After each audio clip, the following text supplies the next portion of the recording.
Hi and welcome to our series of review videos from barberco.com.au. Barberco.com.au supply barber supplies across Australia to barbershops and hairdressing salons. And in our course of putting videos on YouTube, we would like to demonstrate the products that we sell, but we also like to impart knowledge on barbers and hairdressers if we have that knowledge to impart. And we have a series of clipper maintenance videos where we want to share our general knowledge with you. In this video we're just going to take the blades off the clipper, clean them behind the blades, take the foam insert out, give it a bit of a clean, make sure it's in good condition, replace it, put the blades back on. This is important as hair does build up in behind the blades, and when hair builds up in there it does affect performance, can make the clipper quite sluggish. So we're just going to go ahead and take the blades off the clipper and then just have a little bit of a cleaning behind.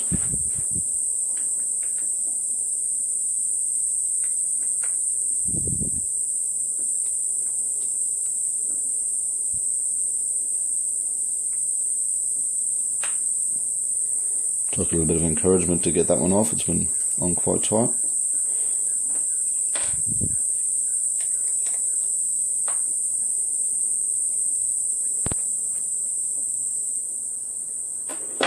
Careful not to drop your screws. So there we go, we've got the blades unscrewed, we'll just place them down there. In behind here we have, of course, the lever arm. The lever arm for changing the length in which the blade cuts the hair from the scalp or the neck. This is currently, if the blade was on, would be in its 0 position. And when you slide the lever arm down, widens the gap between the inside blade and the outer blade, thus taking less hair off, which gives you that half length. And this is why the balding clipper from Wahl has virtually a 0 gap. So the closer that the two blades are together, the more hair it's going to take out. The further they are apart, the less hair they're going to take. And that's the purpose of the lever arm, to give that taper effect and to also give you the ability to get those half lengths like 0, half, 1.5, 2.5, etc. The lever arm is screwed into the blade slide, and the blade slide is what we use to mount the blades onto, and then therefore allow us to slide up and down and give those taper adjustments. As you can see in here, this is quite dirty. There's a lot of build up in hair in here. This is where the foam insert sits in behind, and you need one of these to cushion the blades. Without a foam insert, your clipper is going to rattle, make a lot of noise, and it also helps to absorb some excess oil that you place in and around the blade. So we're just going to go ahead, we're going to pull that foam insert out, because we really need to give this a good clean. This is quite dirty in actual fact. So there's the foam insert taken out there. That's just a little view of inside what it looks like, where the foam insert sits. The foam insert has a little slot in that square bit of piece of foam, and it just wraps in and around, sits nice and flush, and then your blade sits on top. So let's just go ahead and give that a bit of a tap. Not uncommon for hair to build up inside here. It's just a matter of take the time every couple of weeks, just come along and just clean your clipper.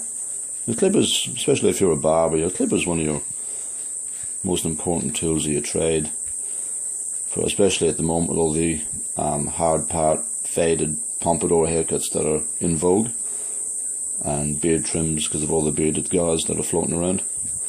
You really need to keep your clipper in top maintenance, keep it in good condition. Take pride in your work and take pride in your tools, because they're a part of what you do and they're a part of you. I don't know, if I've lost count with people that I've worked with over the years that just 5:30 comes, they're down tools and they go home. I take a look at the clippers when they're gone and they're caked with hair, and it's quite disgusting and it's quite disappointing, because it shows that they have a lack of pride in what they do. Take pride in your tools, take pride in your work. If the job's worth doing, it's worth doing right in my view.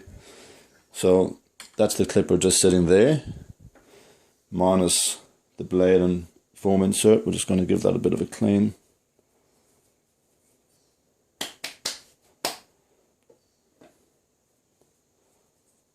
Just get all that excess hair away.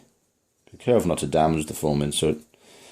If it's been 4 or 5 years or even a couple of years since you've changed it, probably wouldn't hurt to replace it. Foam inserts available on barberco.com.au and they're only a couple of dollars. You can add it to your rotor, buy a couple, get some spares, but they're good to have. Build up a little bit of a repertoire of spare parts for your clippers, and you're always going to have good condition clippers. So, putting the foam insert back in.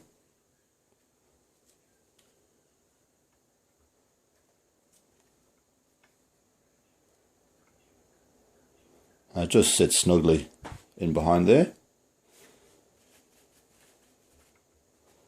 And before we replace the blades, put the blades back on, we're just going to get them clean also.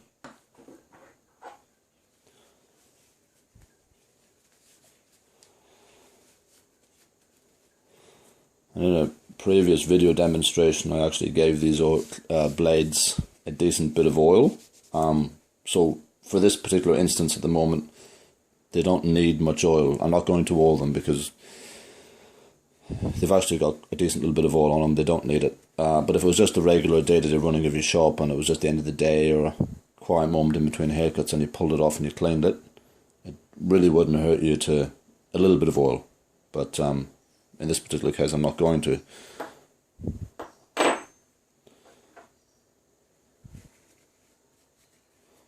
And every day, just a couple of little drops of oil into your clipper is usually going to be enough, unless you feel them not really performing very well.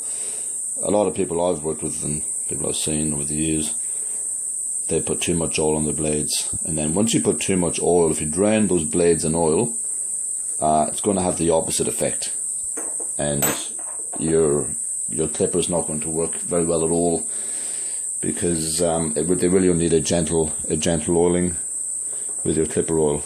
You overdo it, it's finding balance. If you overdo it, you're just going to get the opposite effect of what you're chasing for. So, not too much oil.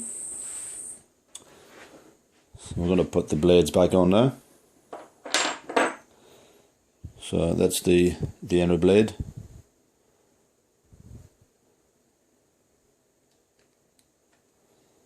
And of course you want it so that the teeth of the blade face towards you on that inner blade,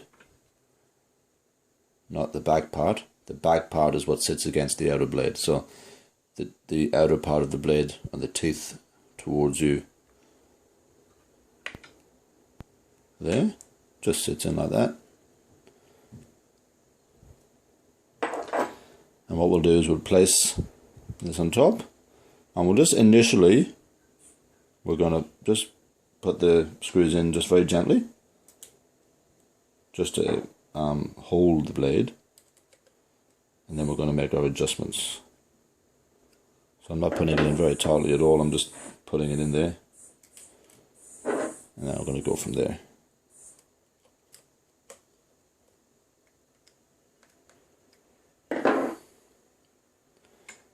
So if you look down the clipper blade,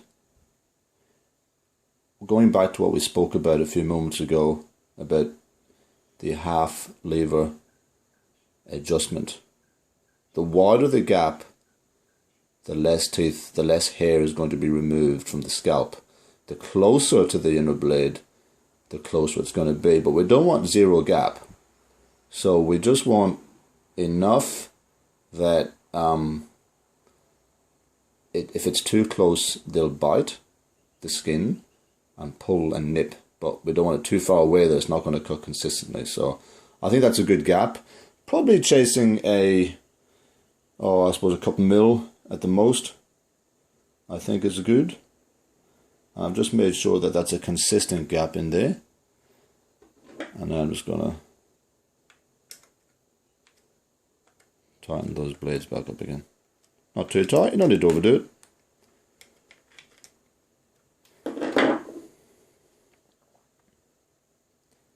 And that's a good consistent gap, 1 to 2 mil the whole way along the blade. That's not going to pinch the scalp, and it's certainly not going to take too little hair out in zero position. So there you go. That's how to take the blades off a clipper, clean and maintain the clipper. Always do good work, always take pride in your work. Don't forget you can like the Barbercode channel, you can subscribe to our channel and like our videos, and let us know if there's anything that you'd like us to post, any advice that you want us to give. It'll be our pleasure. Thanks for watching.